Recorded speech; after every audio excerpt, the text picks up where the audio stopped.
जब लोग साथ छोड़ दें, विरोध करें या आपके विश्वास को ठुकरा दें, तब आप क्या करते हैं? प्रेरितों के काम अध्याय 13 में पॉल और बरनबास को ये सब झेलना पड़ा, लेकिन उन्होंने हार नहीं मानी। वे आगे बढ़ते रहे। आइए इस महत्वपूर्ण मोड़ पर चलते हैं। प्रारंभिक कलीसिया की कहानी में पॉल और उसके साथी साइप्रस से निकलकर परगा पहुंचे। वहीं कुछ अनपेक्षित हुआ। उनका सहायक यूहन्ना मरकुस उन्हें छोड़कर यरूशलेम लौट गया। इसके बाद पॉल और बरनबास पिसिदिया के अंताकिया पहुंचे। सब्त के दिन उन्हें आराधनालय में बोलने का निमंत्रण मिला। पॉल ने एक शक्तिशाली संदेश दिया। इज़राइल के इतिहास को दोहराते हुए उन्होंने दिखाया कि यीशु ही प्रतिज्ञा किया गया उद्धार करता है। बहुत से लोग प्रभावित हुए। कुछ ने अगली सप्त फिर से सुनने की इच्छा जताई। लेकिन जब अगली बार लगभग पूरा शहर सुनने आया, यहूदियों के अगुवे ईर्ष्या से भर गए। उन्होंने पॉल का विरोध करना शुरू कर दिया। तब पॉल ने साहस के साथ कहा,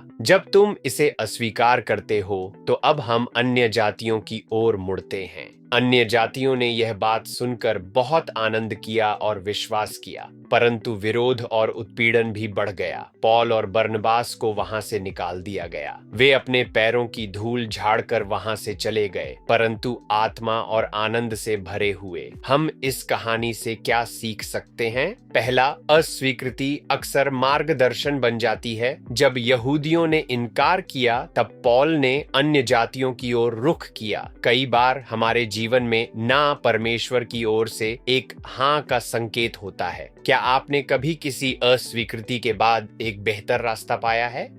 दूसरा, सुसमाचार उनके लिए है जो भूखे हैं। जो अंदर थे उन्होंने ठुकरा दिया, लेकिन जो बाहर थे उन्होंने आनंद से स्वीकार किया। परमेश्वर आज भी खुले दिलों को खोजता है। क्या हम सिर्फ अपेक्षित लोगों तक सीमित हैं या उन तक भी जा रहे हैं जो सचमुच तैयार हैं? तीसरा, असफलता अंतिम नहीं होती।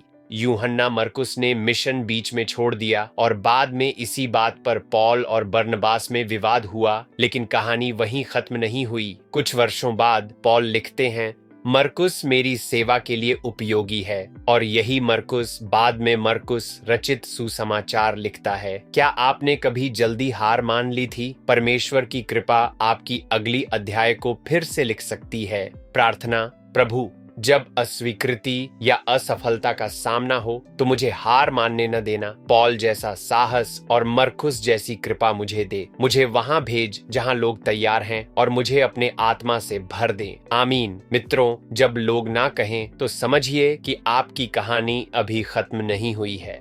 पॉल और मरकुस की तरह चलते रहिए, बोलते रहिए, भरोसा करते रहिए। मिलते हैं अगले एपिसोड में स्टोरी टाइम विद अभी में। याद रखिए, परमेश्वर उन्हीं का उपयोग करता है जो हार नहीं मानते।